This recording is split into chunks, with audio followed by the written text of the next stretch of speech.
अस्सलाम वालेकुम। Arts council of लाड़काने पाकिस्तान जी तरफ़ खां Shah Latif people's cultural panel जी 2020 ऐं 21 इलेक्शन थी रही आहे, जंहिंमें असांजा नामियारा अदीब, लेखक, शाइर, आर्टिस्ट, सुघड़ ऐं गुलूकार हिस्सो वठी रहिया आहिनि। तंहिं करे तव्हांजे हिकिड़े क़ीमती वोट जी असांखे ज़रूरत आहे, तव्हांजी सपोर्ट जी ज़रूरत आहे। तव्हां महिरबानी करे असांखे वोट ॾींदा, सपोर्ट कंदा त जीअं असांजी हिम्मत अफ़ज़ाई थिए।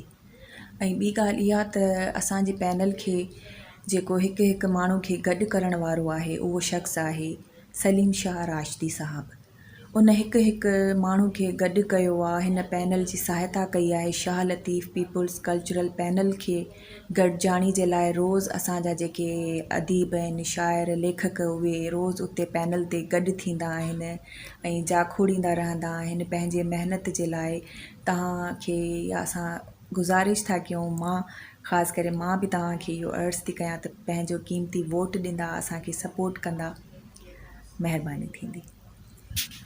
गुल खपाए न माली मुखे हार घुरिजनो, गुल खपाए न माली मुखे हार घुरिजन, मुखे हार घुरिजन, मुंहिंजा सॼण था अचनि, मुखे हार घुरिजन, मुंहिंजा सॼण था अचनि। गुल खपाए न माली मुखे हार घुरिजन, गुल खपाए न माली। अस्सलाम वालेकुम, या अली मदद। आऊं आहियां सिंगर शबाना सोरठ ऐं जीअं त आर्ट काउंसिल लाड़काने जी इलेक्शन हली रही आहे ऐं पंहिंजो क़ीमती वोट ॾेई, गुल खे ठपो ॾेई उनखे कामयाबु कंदा।